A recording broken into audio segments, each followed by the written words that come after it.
E será que hoje em dia, vamos lá, eu imagino que, você acha que faz sentido um cara, desse cara que eu tô falando, o cara que tá fudido. O cara que tá fudido não, o cara que é Tá pequeno. trabalhando, tem um O cara que é salário. pequeno, o cara que tá ali, cara, investiu uma grana aqui, tava botando na poupança, mas o Lai falou que poupança é rabuda, vou olhar outra parada. Esse cara entrar na BDR é algo válido? Por exemplo, vale a pena pra esse cara investir na Apple? Vamos lá. Imagina que esse cara tem 55 para 60 anos, ou ele tenha 20 para 25. Esse aspecto já muda bastante. Entendi. Porque, no final do dia, ele tá querendo o quê? Ele tá querendo um colchão de liquidez que ele consiga tirar R$ 500 por mês porque ele já tá se aposentando?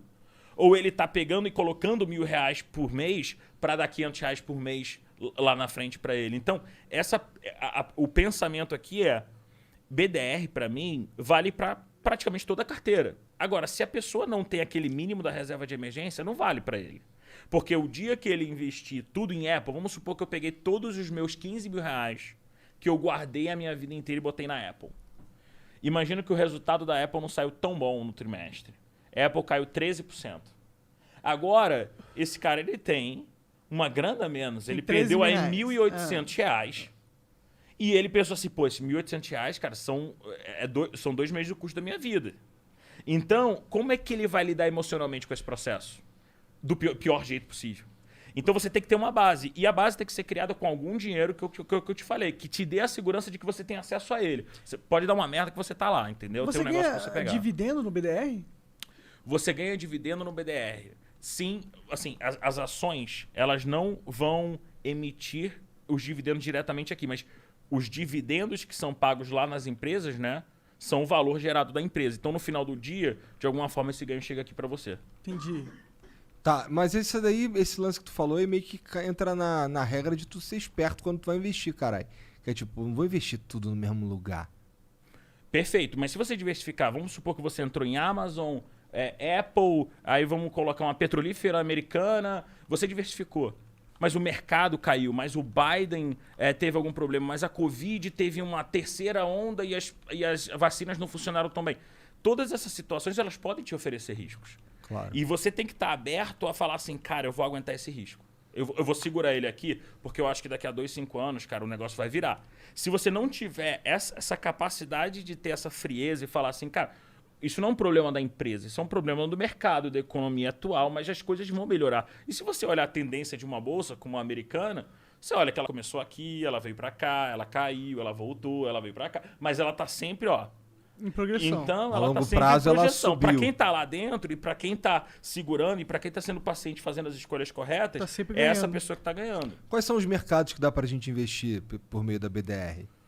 Só americano? Tudo. BDR, você pode investir nas ações que estão atreladas às bolsas americanas que foram parceiras desse processo da BDR. Então, as duas maiores já foram. Agora, tem uma empresa na China. Essa empresa na China tem ações na Bolsa Americana. Beleza, você vai poder investir. Entendi. Porque podem listar a BDR aqui. A empresa da China não tem ações no mercado americano, você não vai investir nela. Tá, porque é uma entendi. relação... A BDR a parceria é somente com essas bolsas americanas. Entendi. Tá. Mas mesmo assim já abre um muita leque coisa. insano, né, cara? Muita Porque qual é a coisa. maior bolsa do mundo? São eles. Eles têm mais de 7 mil ativos lá. A gente está com os nossos 300, 600 aqui. Pouca liquidez em vários deles. Então você tá indo para um mercado muito mais maduro que o nosso. Com muita liquidez e com empresas fantásticas. Então, assim, o teu setor que tinha 5 empresas, agora ele tem 50, né? Então você com certeza tem muito mais oportunidades para você encontrar. Muito mais opções, muito mais de tudo, né? Tá. E a Rico entra nessa pira aí também da BDR? Total. Então, assim, BDR foi muito recente. É que assim, pelo que você tá falando aí, BDR é a menina dos olhos nesse momento, né? Ou não? Olha, não, você falou bem, você falou assim, não, o certo é diversificar a carteira, né? Colocar tudo no mesmo lugar. Você falou bem. Então, assim, eu quero receber dividendos constantemente. Fundo imobiliário é um negócio que o brasileiro, até pelo hábito que o brasileiro já tinha dos imóveis, muito comum. E é uma excelente opção para que você ganhe rendimentos na conta. Assim como a renda fixa, ela sempre vai ser uma opção para você conseguir ter alguma previsibilidade de quanto você vai ter, de O que como tu você chama vai de guardar. renda fixa? Renda fixa é o seguinte, quando você investe na poupança, o que você está procurando? Você sabe quanto você pode resgatar, você sabe quanto rende. Aham. Quando você está na renda fixa, você tem vários produtos de renda fixa. Desde o Tesouro Nacional, que é o Tesouro Direto, que chama, Aham. até você investir numa dívida de uma empresa de rodovias. Então a empresa vai fazer Investir uma numa rodovia. dívida? Então olha só, a empresa vai fazer uma rodovia, tá? A empresa vai fazer uma rodovia, é um projeto. Só que para fazer esse projeto, ela precisa de dinheiro. Então o que ela faz? Ela, ao invés de ir no banco pedir um empréstimo, ela emite uma dívida no mercado.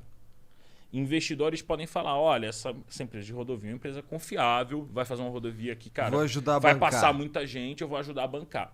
O deal contigo é o seguinte, o cara vai falar, olha, eu vou te pagar X% ao ano. O fato de você saber o quanto que ele vai pagar é o quê? Os juros que ele vai te pagar como investidor dele. Aham. Então você sabe, você tem uma previsibilidade do que vai acontecer. A renda variável, que é exatamente as ações, que é o contrário da renda fixa, é quando você investe em algo que não está te prometendo dar nada no mês que vem. Aham. Você não tem nenhum combinado do que você vai ganhar. O que você vai ganhar é o valor que aquela empresa aumentar ou cair ao longo do tempo. Naquele exemplo, esse exemplo que tu deu aí da empresa que vai fazer uma rodovia e que ela emite uma dívida, vamos lá, esse investimento, ele tem um tempo limite para existir?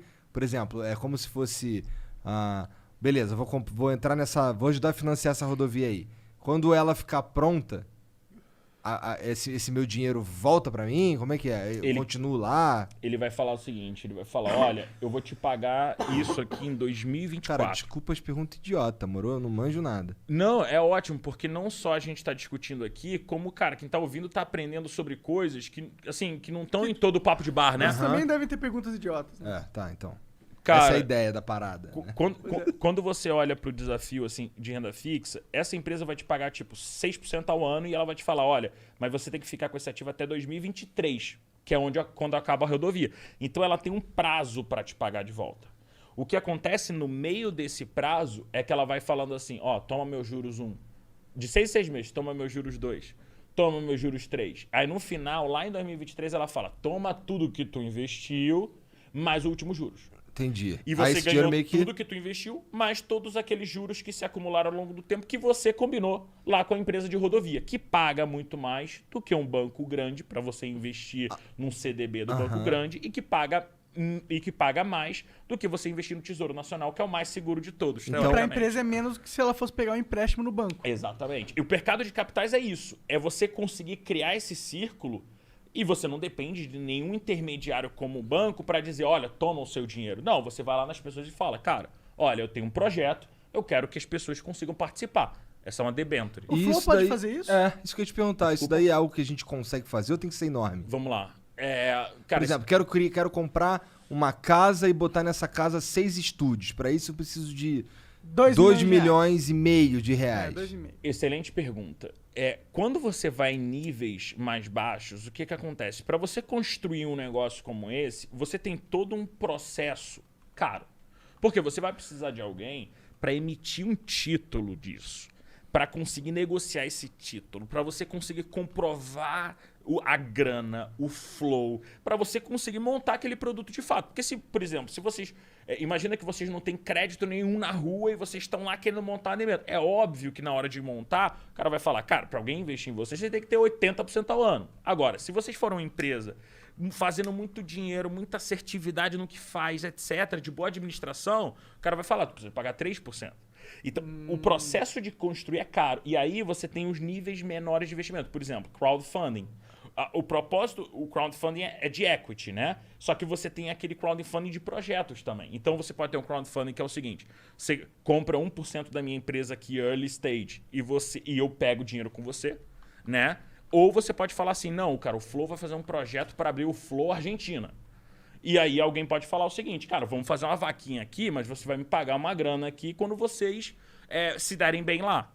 Então, depende do preço que você vai pagar, você vai construir o teu projeto. Agora, um projeto de 2,5 milhões de dinheiro, não vai valer a pena você abrir uma debenture, entendeu? Isso Porque é, não vale... é pouca coisa. Tipo, 100 milhões é que começa a ficar engraçado. Exatamente. Aí, quando você vai aumentando, por exemplo, empresas que já são maiores e que já se relacionam, elas já são apresentadas esse tipo de proposta. Então, se você é uma empresa que é um cliente nosso, cliente da XP, uma empresa grande, você já vai procurar naturalmente, você vai falar assim, cara, eu fui lá no banco, estava aterrorizante, né? Eu queria encontrar um outro caminho para fazer isso, que foi o que você falou, né? E aí a gente vai encontrando, olha, cara, 2,5 milhões, talvez a melhor solução seja aqui. Olha, pô, 50 milhões eu acho que é uma outra solução. 500 milhões, cara, quer fazer, sabe? Quer fazer um IPO? Então você vai ter diferentes proporções e diferentes, digamos assim, ferramentas, exatamente.